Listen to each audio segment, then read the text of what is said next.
पृथ्वी के पूजन तथा ध्यान की विधि।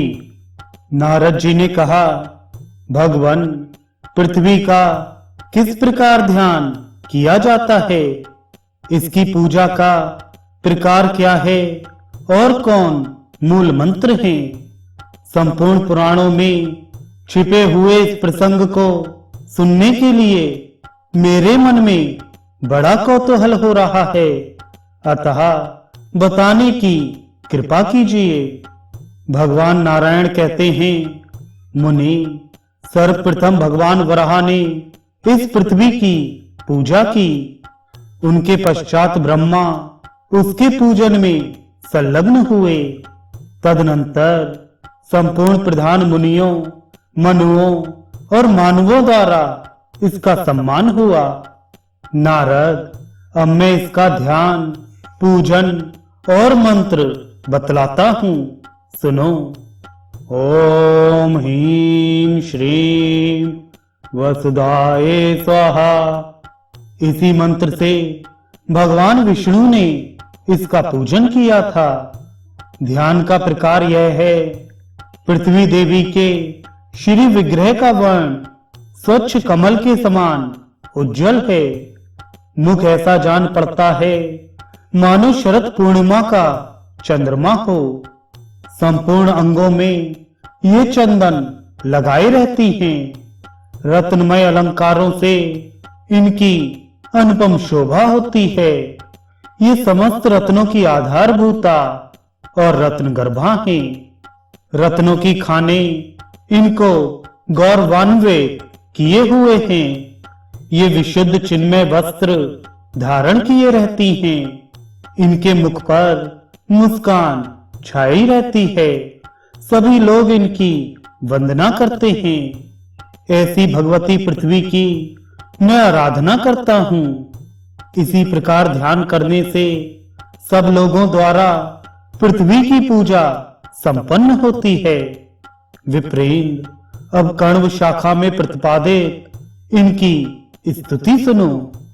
भगवान विष्णु बोले, विजय की प्राप्ति कराने वाली वसुधे, मुझे विजय दो। तुम भगवान यज्ञ वराह की पत्नी हो। जय तुम्हारी कभी पराजय नहीं होती है। तुम विजय का आधार, विजयशील और विजयदायिनी हो। देवी, तुम ही सबकी आधार भूमि हो। सर्व बीज स्वरूपिणी तथा संपूर्ण शक्तियों से संपन्न हो। समस्त कामनाओं को देने वाली देवी, तुम इस संसार में मुझे संपूर्ण अभीष्ट वस्तु प्रदान करो। तुम सब प्रकार से शस्यों का घर हो।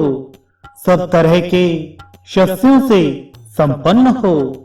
सभी शस्यों को देने वाली हो तथा समय विशेष में समस्त शस्यों का अपहरण भी कर लेती हो।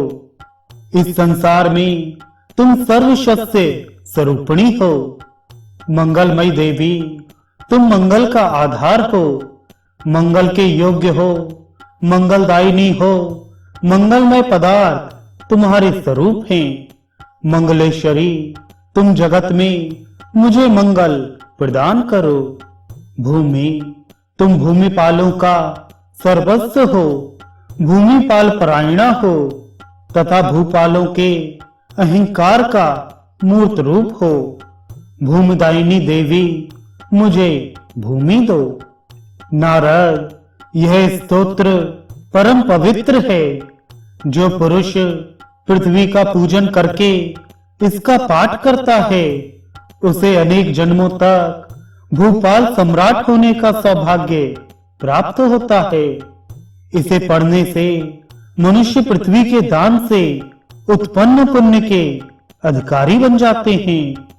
पृथ्वी दान के अपहरण से दूसरे के कुएं को बिना उसकी आज्ञा लिए खोदने से, अंबुबाची योग में पृथ्वी को खोदने से और दूसरे की भूमि का अपहरण करने से जो पाप होते हैं, उन पापों से इस स्तोत्र का पाठ करने पर मनुष्य छुटकारा पा जाता है। इसमें संशय नहीं है। मुनि, पृथ्वी पर वीर त्यागने तथा दीपक रखने से जो पाप होता है, उससे भी पुरुष इस स्तोत्र का पाठ करने से मुक्त हो जाता है।